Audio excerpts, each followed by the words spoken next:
Oui, madame, na GCAM Télévision, fidèles abonnés, chers internautes, et c'est mon engagement Koye Babino. Ebele Nabolandi, émission Debout Congolais. Merci pour la fidélité Nabino. Merci na confiance au Pesa Kabiso pour partager Basango et la République démocratique du Congo. Merci P. Lissousou Lokola pour la assiduité Nabino pour partager ba nouvelle Nabiso. Justice Yanzambe et Ratakate Waneza tradition émission Oyo Justice Yanzambe moto mokote aishapaka na contrôle nango soki okosala kama be okanisi ki oza injugeable tope ozali intouchable yeba yango ke karma ezali ko senga na biso tosala kaka malamu po mabe nyonso tozali pe kosala tokoyeba ko récolter ba fruit na yango okanisa te koza invisible baza komona yo te yeba eza na lisu moko pe invisible ezali komona yo tôt ou tard tu finiras par payer les prix de tes actes qui tuent par l'épée périt par l'épée mabe nyonso yo ozali kosala okofuta yango nga na kateli otumbu te nazande kobelela po ete moto nyonso yo amiyebi kaza kosala mabe a milengele a bongisa parce que ça trop tard te. Actualité ya République démocratique du Congo etikali bongo dominé na nomination esalimaki mokolo ya sima lobi ya mama na biso Judith Suminwa comme première femme à accéder aux fonctions de premier ministre. Yango ezali ko continuer ko occuper débat na biso na République démocratique du Congo. Na lolenge ya malamu pe na lolenge ya mabe mais tozali ko continuer na actualité wana lelo pona kolobela mai ezali ko circuler na ba médias na biso. Il y a des personnes qui parlent de Judith Suminwa comme une étrangère, c'est-à-dire azali étrangère, azali na nationalité congolaise à 100%. Ezali pe na ba communicateur bazali koleka na presse pour donner des affirmations sur son identité étrangère. Nous basons sur la biographie où ils allaient fournir dans les médias la République démocratique du Congo. Tout ça l'analyse ensemble pour qu'est-ce qui se passe. Le président de la République s'est-il trompé ou ils allaient kakamote mamabe yaba congolais qui sont derrière cette manipulation. En tout cas, nous allons en parler. Et tout ce qui s'est concernant notre première ministre. Ndenge ba biso français za na bakoko so ebele biso to zongeli kaka tradition de balobi premier ministre mais bato balobi ese varia on peut parler de la femme premier ministre comme étant la première ministre de la République. Donc de ce côté là au juger nga été ngende kota la ba dictionnaire na bino topé botu na ba professeur oyo bazali ba gardien ya makambo etali académie française. Donc la deuxième point concernant Madame la Première ministre, sa descente au siège de l'IDPS, les alliés peuvent nous causer problème. Tout le monde a qui Maman Lobby à Kintaki na siège à l'IDPS, au long na siège à l'IDPS parti naie, à Kintaki peut bon pour rendre visite na Maman Nabiso Marthe Kassalou, la dame. Pour représenter le fait Etienne Tshisekedi, icône de la démocratie. Vraiment pourquoi ba internaute belé ba congolais mususu bazali komona mabe soki bato bazo rendre hommage na maman ya président de la République. Nous allons essayer ici d'expliquer le pourquoi. Tokolobela pe na kati ya émission oyo pona nini ezali mituna ba congolais baza ko mituna ezape mabe pe toyeba te. Na Sénégal, président a outika prêter serment kala na poko na yango comme premier ministre et ebani. Na Congo, président prêtaki serment depuis janvier il y a 2024 tozali kombo ya premier ministre toyoki encore avant-hier. Gouvernement ba musu balobi c'est que tozela sous 2 mois. Bon, c'est pas moi qui dis, c'est les Congolais. Pourquoi au Congo les choses ne vont pas si vite? Pourquoi au Congo, Makambozo qui est toujours en retard alors que na Congo des questions d'urgence ezali ebele. En tout cas, pour certains, les constats est normal. Pour les autres, les constats n'est pas normal. Donc, on peut expliquer la différence des années, ma force est allée wapi au biso peut te tirer na système ya baninga où ils ont ça que makambo et que de moi lombango. Donc, on peut kotal sa différence ni les alliés entre République démocratique du Congo na République ya Sénégal. Bongo tokosukisa awawa na likambo etali kobima ya Joseph Kabila. Kabila bimaki na lolenge ya malamu te. Augustin Kabuya persiste et signe. Joseph Kabila est sorti par des voies clandestines et alobi qui a dédouané Kagame ata mokolo moko te pona malobo ya albimisaki. Joseph Kabila na Paul Kagame bazali impliqué M23 ezali eloko na bango.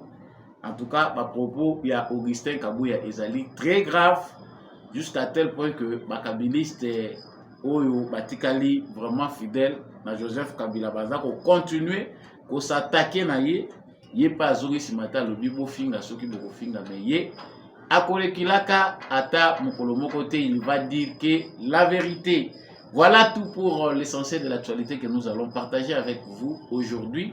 Merci Nabino Nyonso Oboponi, la voix des éclairés, à travers l'émission Debout Congolais. Devant vous, Samba Olonga, Justice Mochamesu pour ceux qui veulent le vrai nom. Vous voulez soutenir la chaîne GCAM Télévision, le numéro est en bas de votre écran.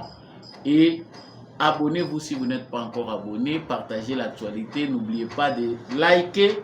On reste congolais, debout, FARDC Namotema, Wazalendo Namotema. Voilà, nazongi na actualité.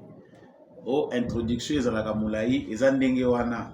Introduction wana pe elakisaka biso déjà lumière sur maye oyo tokolobela na kati ya actualité na biso, tozwaka déjà ba grande ligne.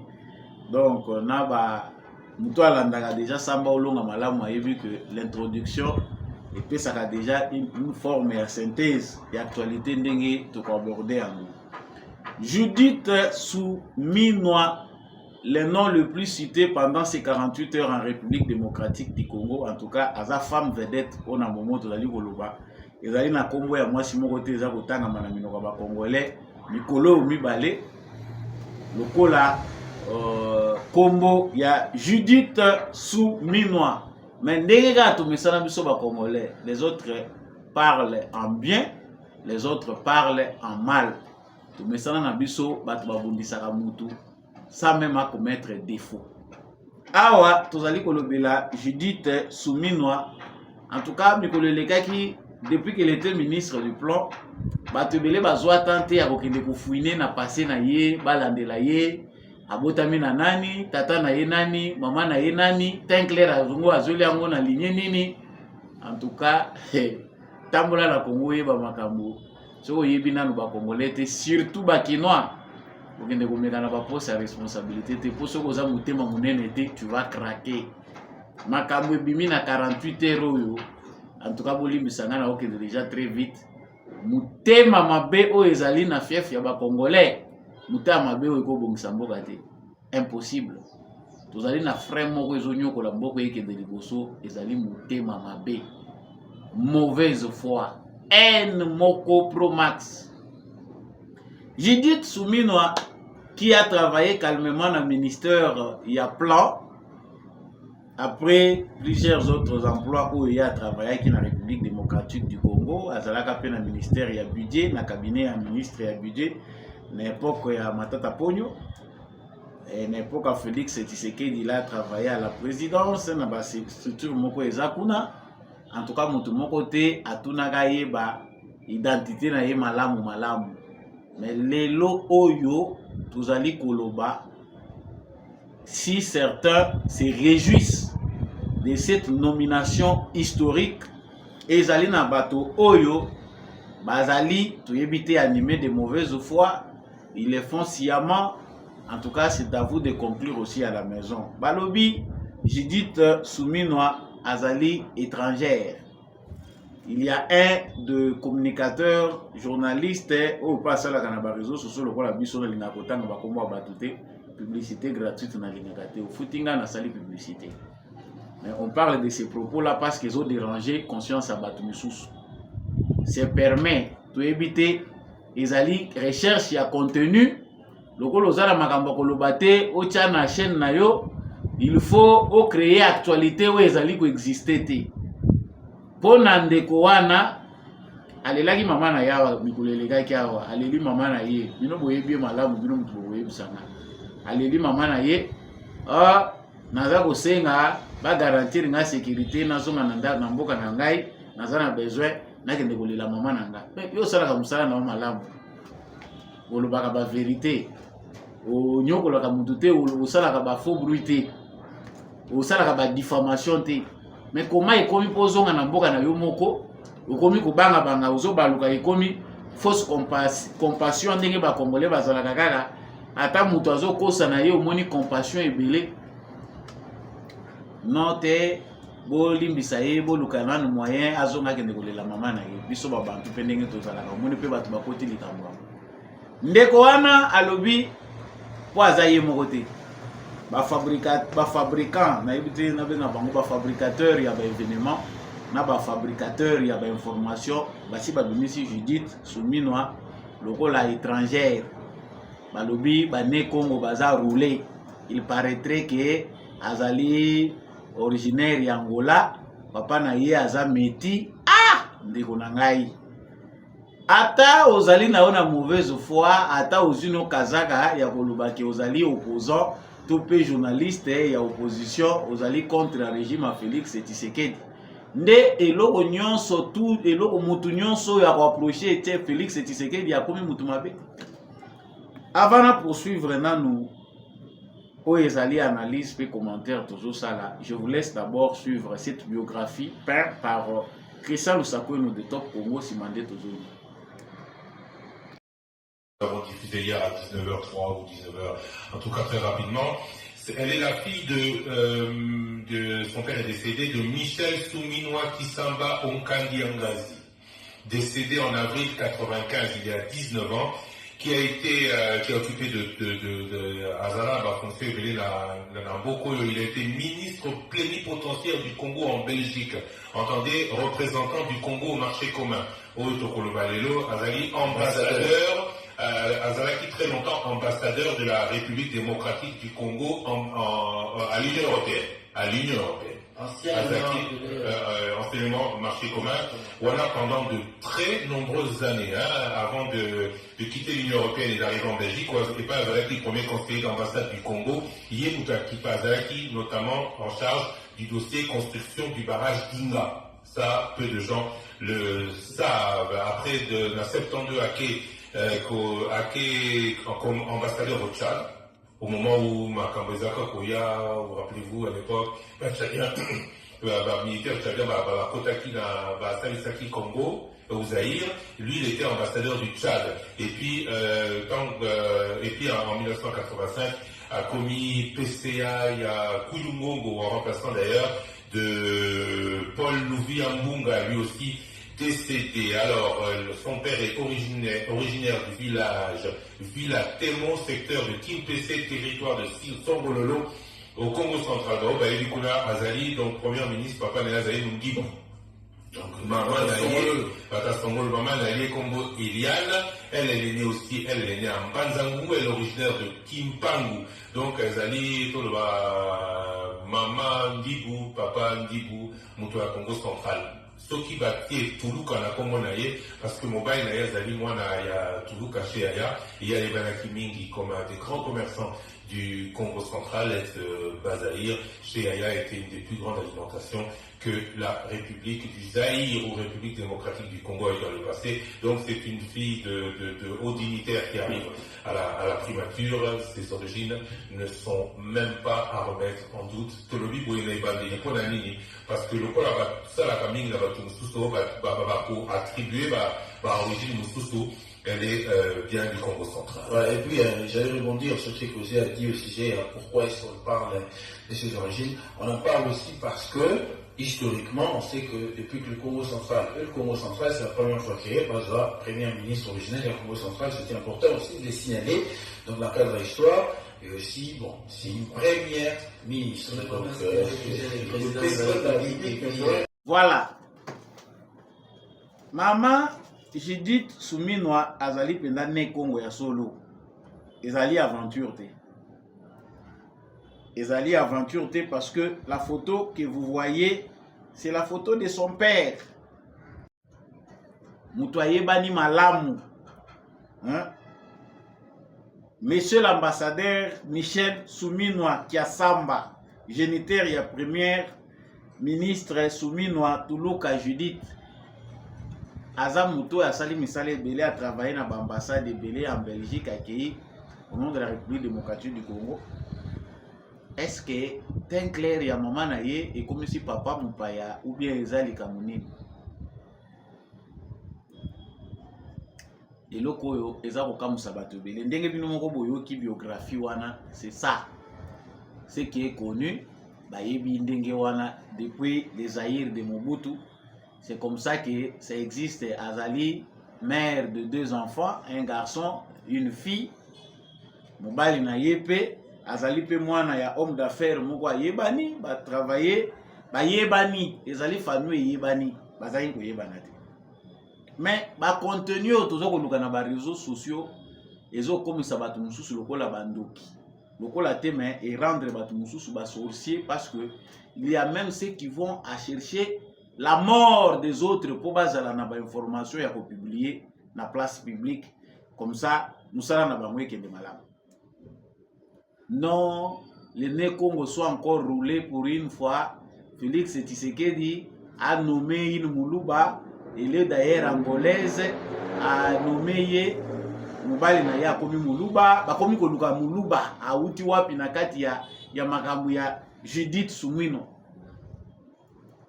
Donc, soka azalaki kasaye nde ero to yebite biso soki to komelela mai wapi soki to yebite.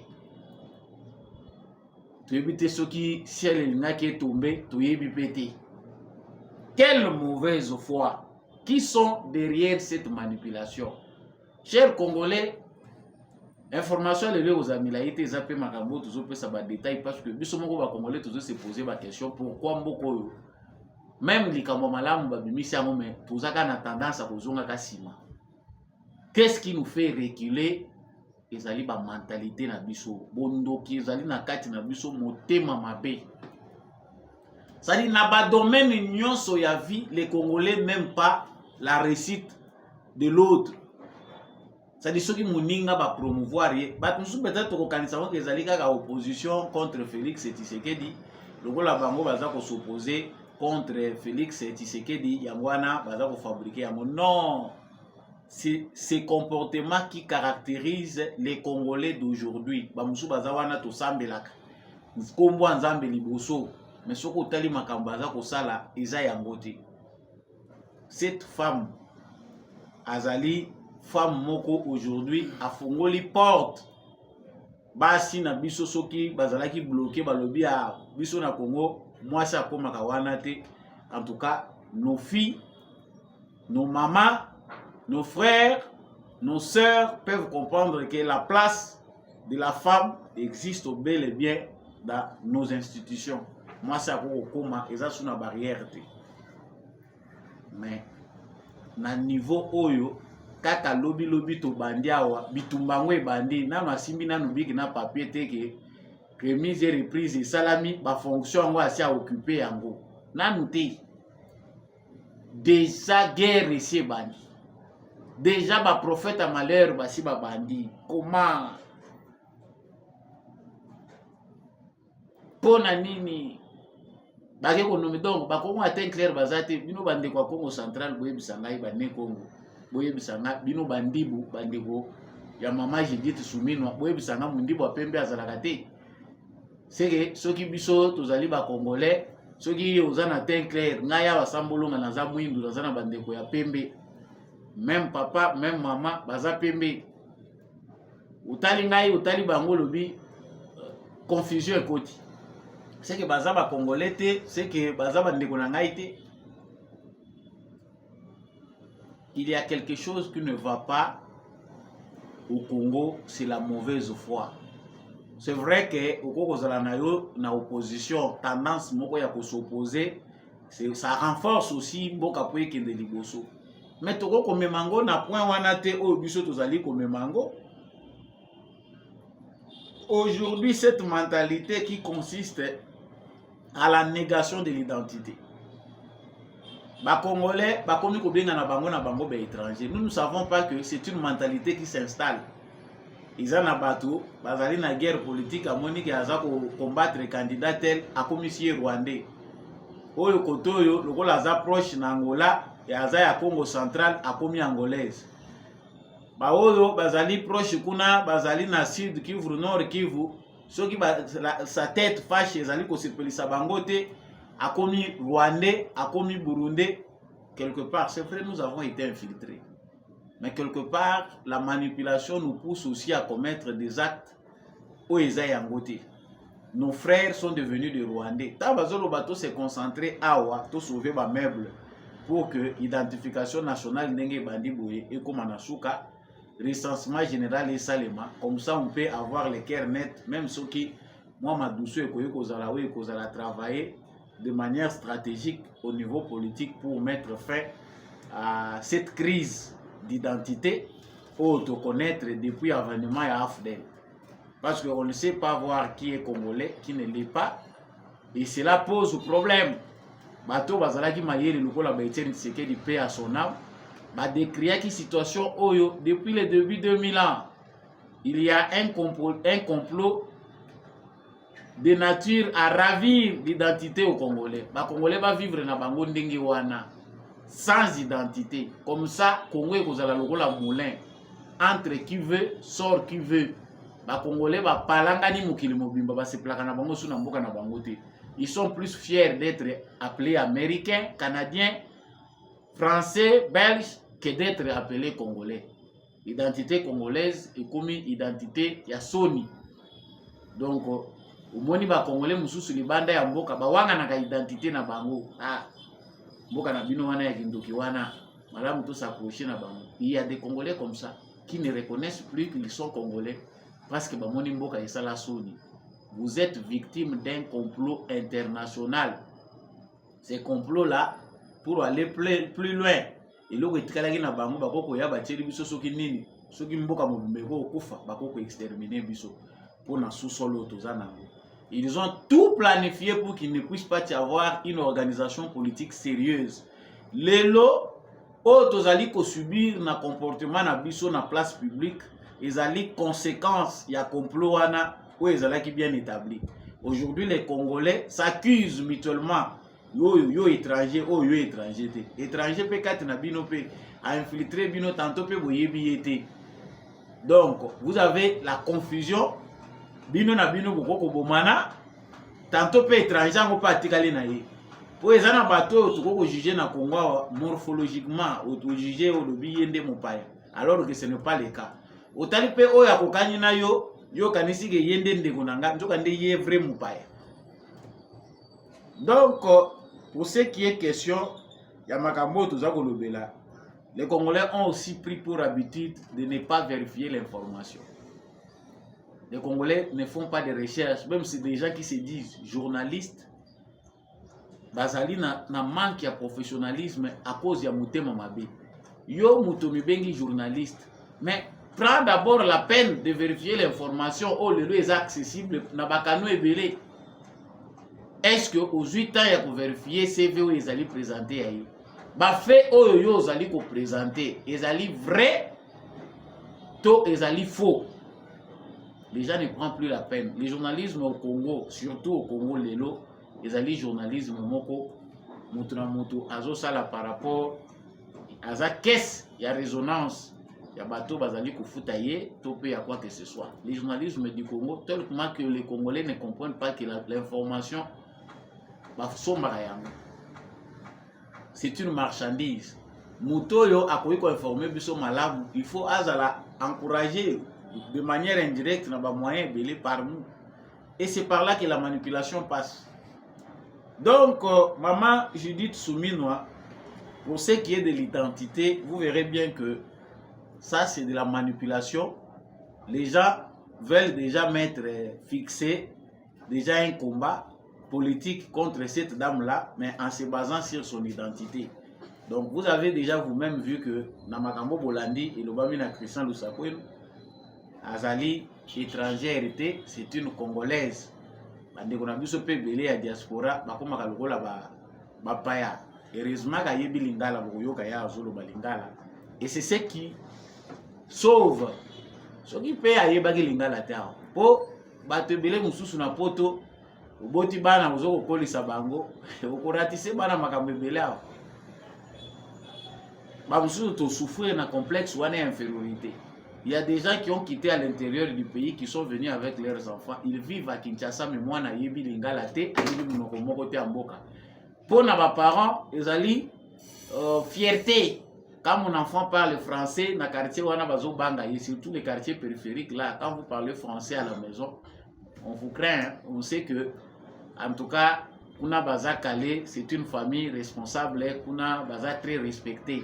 Mais c'est aussi un grand défaut. Moi, dans la langue maternelle, je vais maîtriser. Lobi Nango a préféré que nous fassions la étude universitaire na poto. À laquelle kuna carrière et succès. A comme une intention qui est de servir mboka na politique. Langue nationale à Tamoko ayebi ezati. Quelque part, monsieur le chef de l'État, ezali peu important. On ne peut pas nommer quelqu'un à des fonctions de hautes fonctions. Ce qu'on a maîtriser à ta langue nationale moko. Yango bandeko na biso mususu oyo baboti bana na bango batangisi bango na poto mwana botami kuna zane congolais 100% mais abotami na mboka mopaya akoli kuna nyonso esalemeli kuna oh allez ayebi na ye langue moko awate peut-être akoyeba ne lingala mais moi vous excusez ngai bandeko kolandaka nga moi je m'en méfie parce que dans d'autres pays comme aux États-Unis si vous n'êtes pas né sur le sol américain tous américains vous allez pouvoir dire. C'est aussi un problème d'environnement. Environnement où tu as maîtrisé la mingi, environnement où il a collé, où il a évolué. Certains ont une expérience double. À Botami na Congo, à qui évolué na poto. Ba mususu soit à Botami kuna, mais ailleurs comment on utilise les termes en français de balobaka. Ça batardir. Hein? Donc ailleurs les sous kozonga na culture na ye. Ba mususu bazana ngote. En tout cas, moi, en termes de loi, je soutiens ceux qui pensent que moi, nous, il y a Botami Libanda et Congo. Atangi Bakila, c'est l'union sur Libanda. Quelque part, ça ne sonne pas. Et ça, une parenthèse, c'est que les parents doivent savoir. Botika Kozala na complexe, il y a infériorité liée à la philosophie occidentale. Les langues qu'on utilise, les alinango, ba moyens, ba canaux, il y a transmission, il y a message. Il y a que ça comme l'été à moto. Yekuisa mwana monoko ya mboka bekisa bana na yo monoko ya mboka c'est plus important. Étant mutu akomi devant bato discours akomi pitopal. C'est compliqué quelque part. Et heureusement que maman Judith moi lingala pe ezalaka.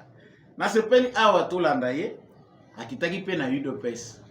Kuna et pas secrétaire général ya UDPS ayambaki na ba maman bazalaki kuna et d'autres militants tolanda ye si mandé tozoni. Yanye Congo. Ezate na ye awa ko to bana ko benda mbongo te to ye pona mboka. Oza ba problème eza ebele. Zambe ye moka yebi tina nini? Ajenga awa. Nada na besoin ya bino nyonso. Amen. Salamde.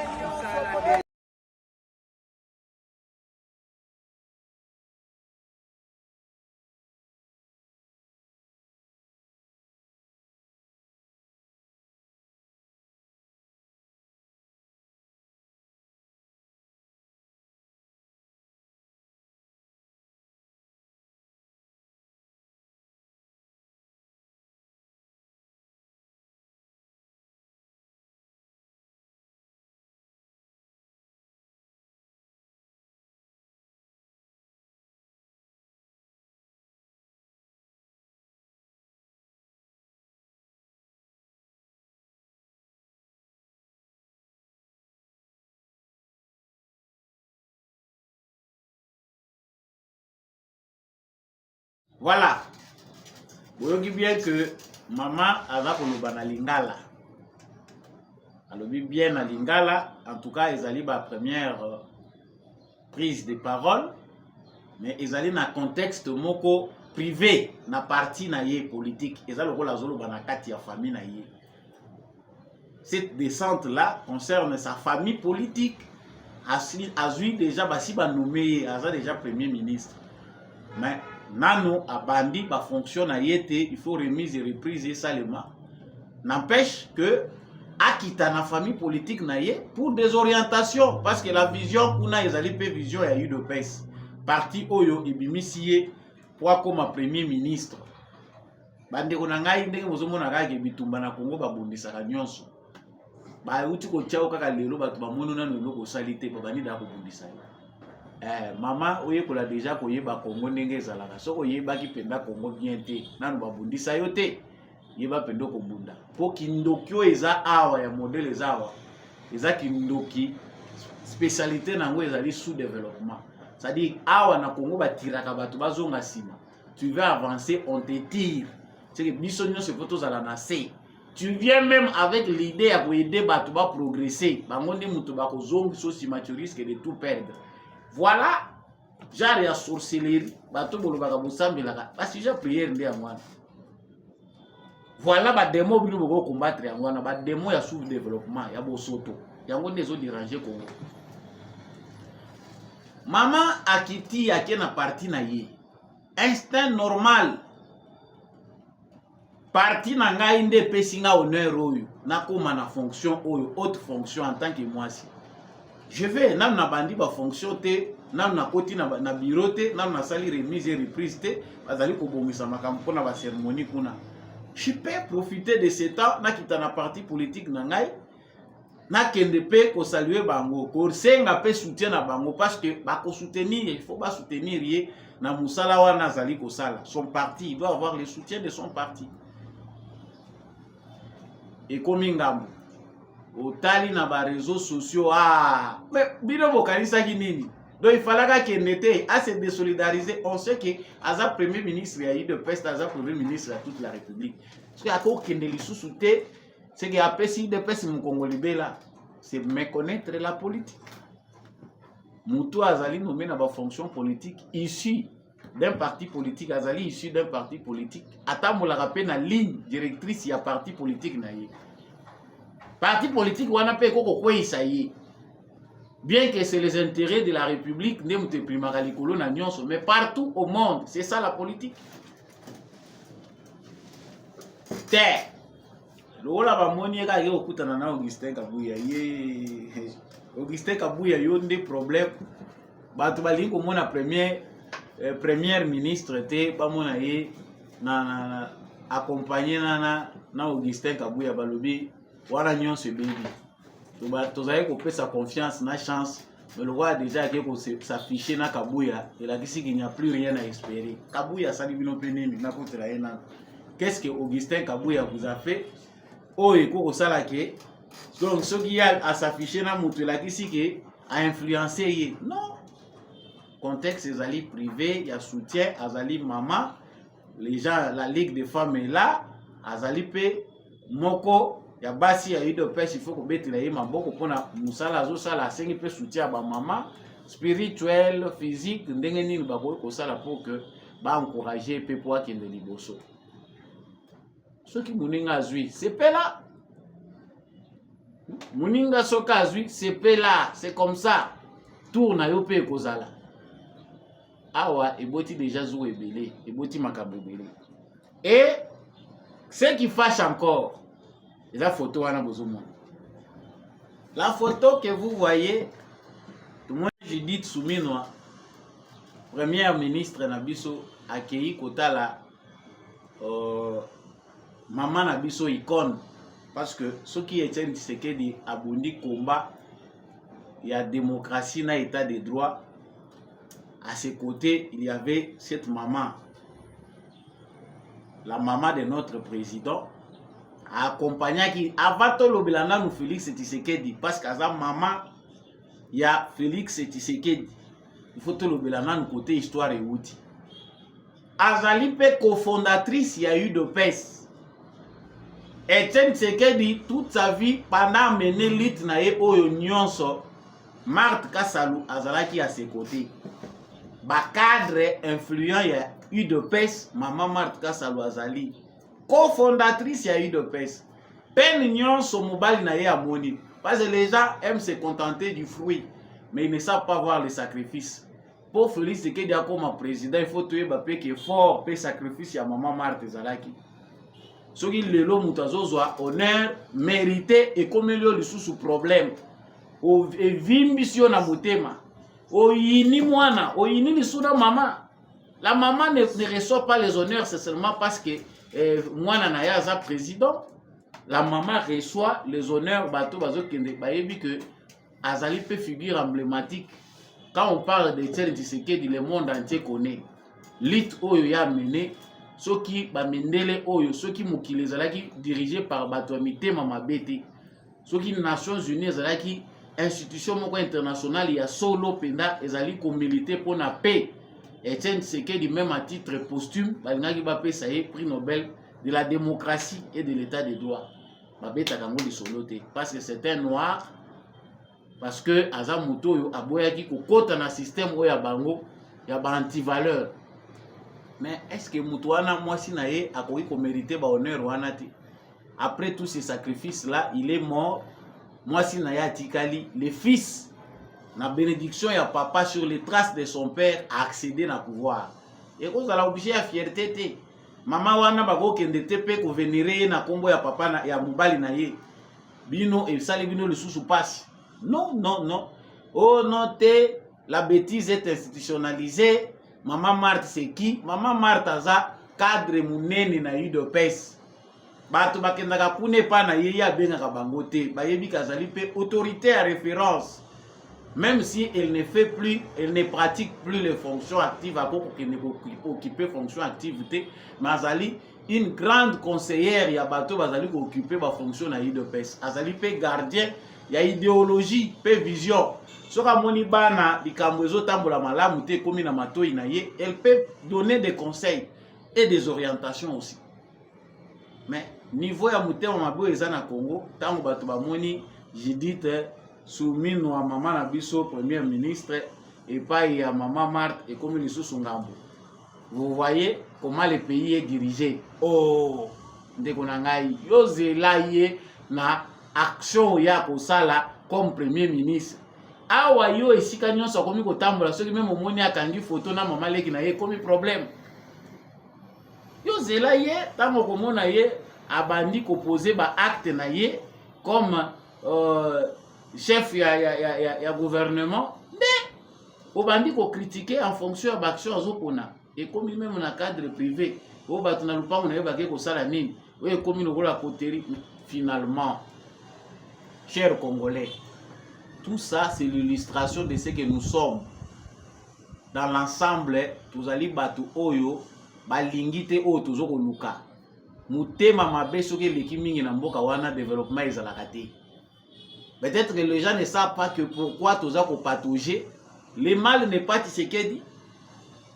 Le mal est à nous. Kindoki oyo ezali konyo ko la biso ba congolais za kindoki ya sous-développement. Ya motema mabe, ya freinage, ya blocage.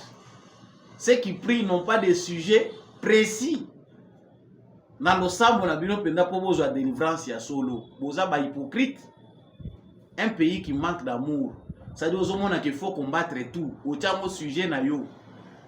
Ba ko nommer yete par rapport ya souci na yo, bazali ko nommer par rapport ya agenda pe vision ya mutu a nommer ye. Ezali par rapport à biso to ko juger yende na mosala, biso to élire yete. Azali choix ya mutu, azali par élection te issu na ba élection te. Donc pour ceux qui ne savent pas, et c'est ngeli to yeba yango que soko yeba ki histoire Etienne Tshisekedi te yeba yango ke histoire Etienne Tshisekedi azali figure emblématique.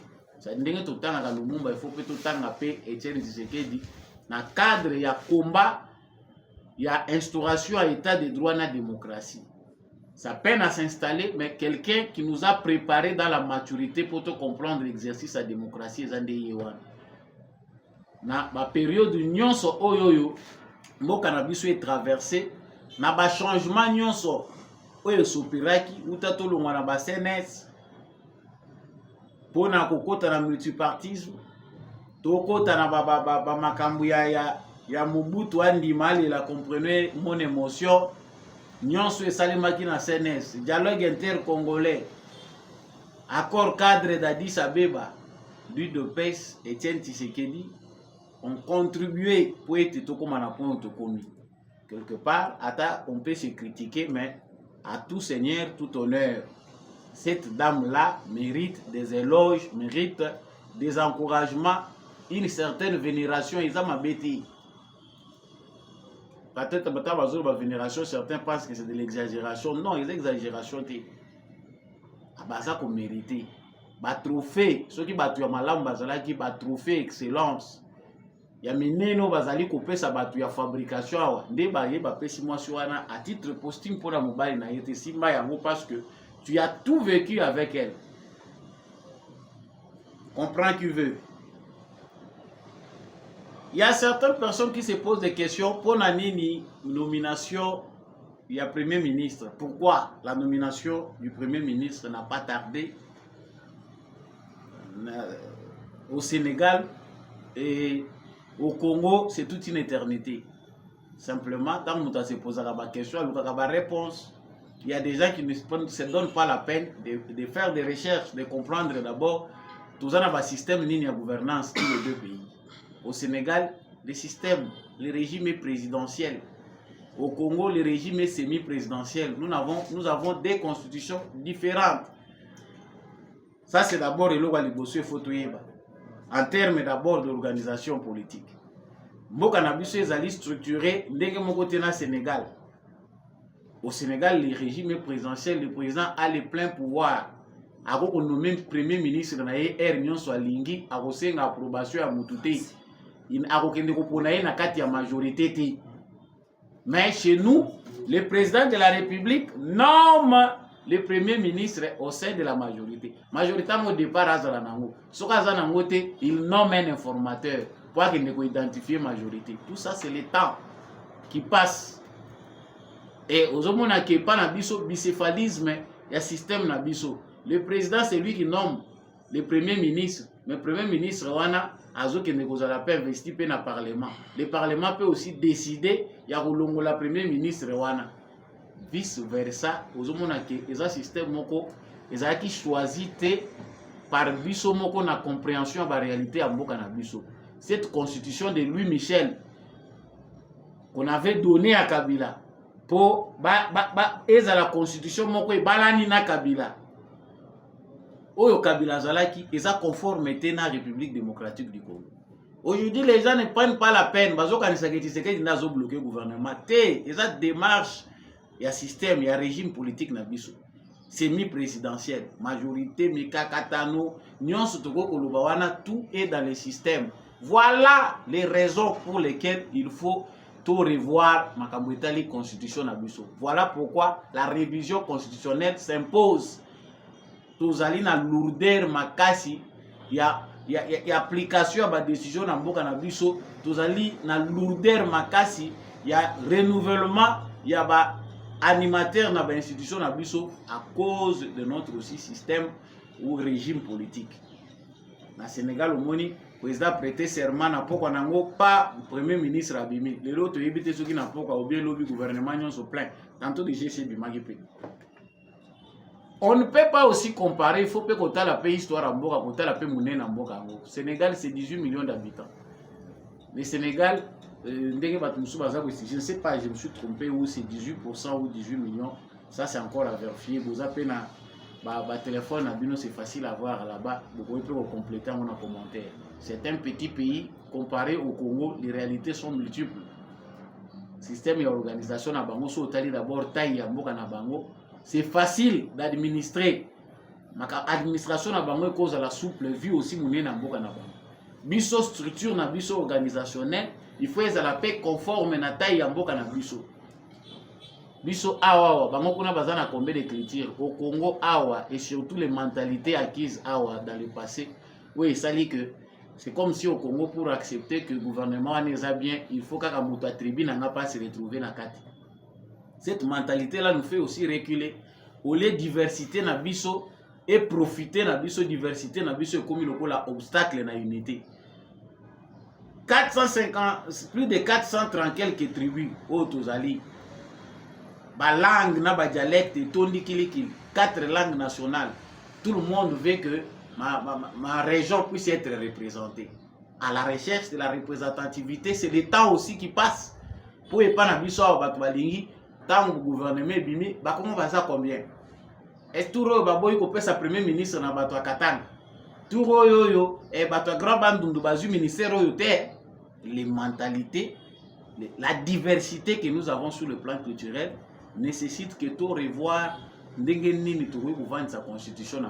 Comment on peut faire marcher la diversité culturelle dans l'unité? Ezali ba défi ce qui tant au union sotolekisi na afdel et les cas qui na correction pour nako banir kolongola baerero mobuta tikela kibiso mbele ero toza musika. Maintenant les questions qu'on se pose, il y a des gens qui discutent sur internet qui pensent que Tshisekedi ndé mutu aza incompétent, aza ko arriver te akobimisela biso au gouvernement. Ce n'est pas automatique. Ba logique eza multiple. Soki lelo alobi a décidé que na pokwa kaka ya lelo asilisa aboma ba logique wana nyonso. Nous ressortissants de mboke kopela moto wana ba nous ressortissants de nini kuna o bazo manifester o kuturo boye biso to monanité nini kuna o nous ressortissants de awa kaka to moni que pour la première fois a baloli longia boy kota la koto atali ba Congo central alobi voilà pour cette fois-ci tout le Ghana le premier ministre aye la boye parce que nanu esale maté omoni bato mituna bango etournaka à l'envers et bimi mabe pona bango. Le changement est progressivement. Nous avons des vieilles mentalités que nous devons abandonner. Tout ne sera pas fait par Félix Tshisekedi. Et Sengeli P na parlement na biso que les gens réfléchissent pour aller dans le sens de cette vision-là. Lourdero tozanango na kosa ela makambo. Ezola kisate ke bato bazali na souci que changement et rapidement na mboka na bango. Ezola kisate ke bato bazana na souci à développement. Bato balingazaka na souci à développement na changement na kati ya société na bango, il doit y avoir des mesures d'assouplissement. Administration faut être la souple. Administration na biso lourdeur l'équipe pour ba procédure l'équipe. Et puis ba réalité l'équipe trop géopolitique na biso bo sauter l'équipe mingi. Géopolitique na biso elingi que tout le monde se retrouve à la recherche de cette représentativité là to ko sa lelo ka malongate. Tokozwa une année kaka pona ko renouveler ba animateur ya ba institution. Dans une année, to moni awa tozui soki 1 mois, soki 3 mois pona ko bimisa et 3 mois pona ko bimisa premier ministre. Tant to koma poto bimisa nani ba oyo ba musuto yebite soki kozwa combien de temps.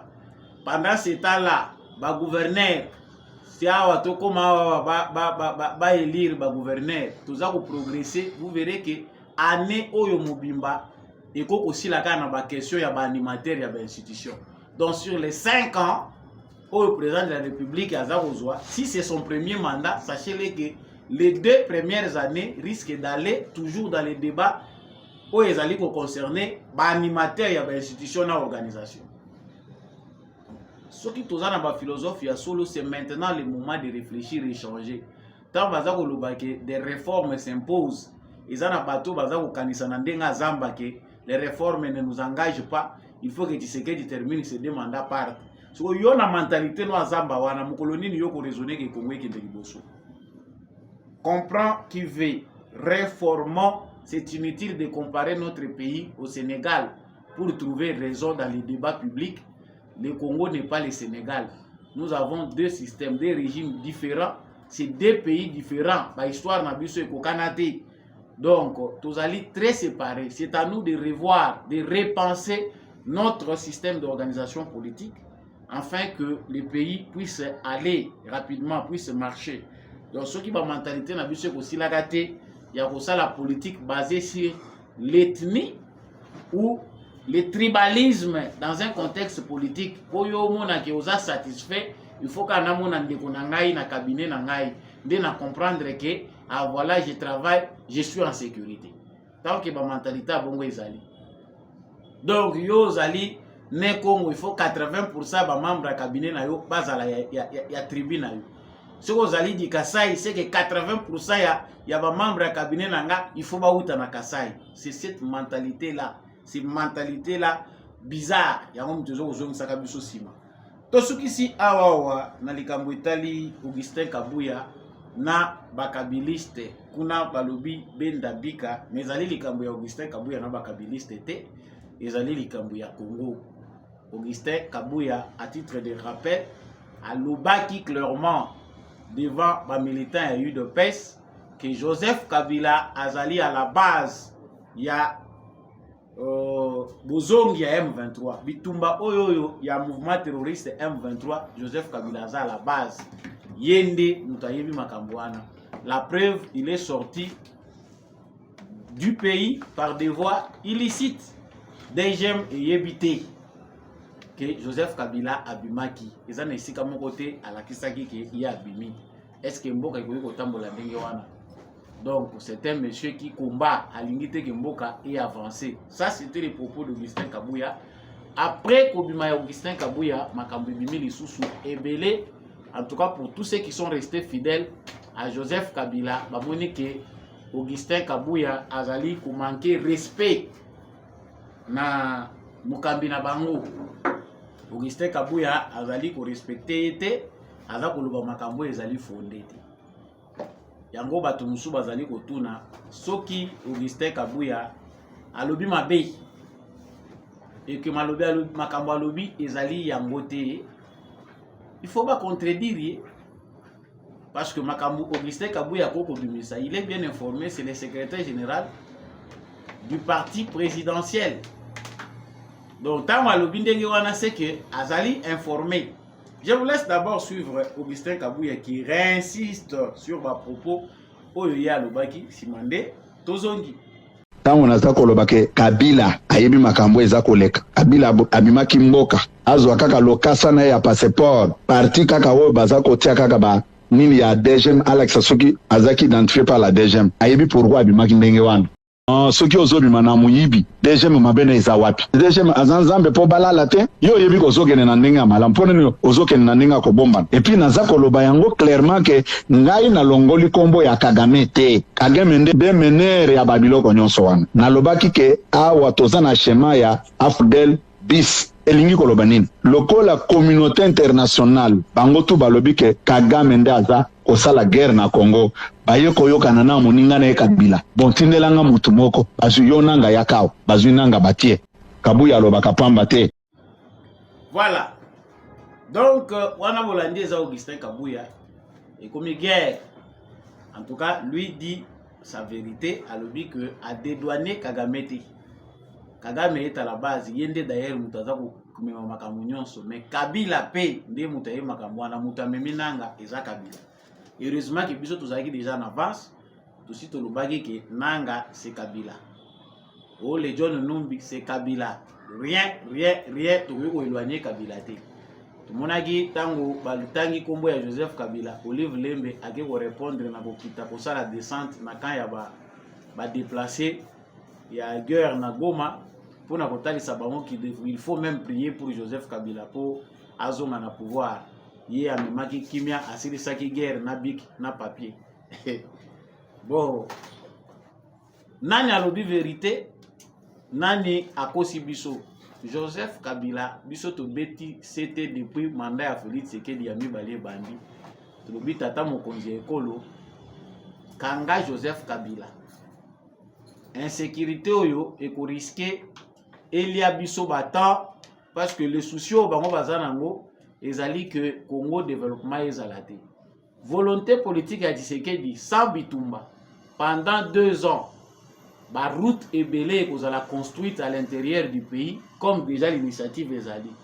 Pour l'empêcher, il faut qu'on continue l'aventure wana ya guerre wana. Nous en avons parlé. Les gens bateau bazo kanisaki jusqu'à la tombe. Il faut pas continuer à encourager Kabila Salakamabe. Nous pensons aussi que ceux qui conseillent les présidents de la République doivent l'encourager à remettre de l'ordre. Kabila ne doit pas être au-dessus des lois. Soka Tchema Kolonaye na Congo, il faut lui montrer qu'il a traître et que haute trahison naye ezali vérifiable. na makambo ya sali oyo ezo continuer kolanda biso soki mutu ndenge wana basambisi ye bakangi ye justice sera faite pour la République démocratique du Congo et le peuple congolais. Émission na biso ekomi na suka. Merci na bino ba ebolanda ki yango de partout à travers le monde. Merci pe mingi na équipe technique yande kombi à chaque ko esala ki émission oyo ekoma na bitando na bino. Merci mingi na apôtre Gérard Kabeya Tchovo, merci na l'homme de la vérité des urnes, Jean-Louis Timbalanga, papa Michel Lumakaso, papa Boniface Mpunga, tous en France. Merci beaucoup à papa Maurice Kikangala depuis l'Irlande. Merci à papa Kennedy Mukendi, papa Freddy Ngwama depuis Bilebo. Il est maintenant à Moueneditou. Merci à maman Bill Bilonda, maman Lisette Mombendou, maman Annie Massamba, papa Jeff depuis l'Autriche. Baignon Sobolingaka, Samba Olonga, vous partagez la émission Oyo. En tout cas, faites-les davantage. On est ensemble. Partagez, abonnez-vous si vous n'êtes pas encore abonné. Likez et laissez-nous un commentaire. Ozali, Ouazale, Notopé, FARDC, Namotema, depuis province Nini, République démocratique du Congo, depuis ville Nini, à travers les mondes. Quant à moi, je vous dis au revoir. Restons dans l'unité, dans l'amour. On se retrouve prochainement.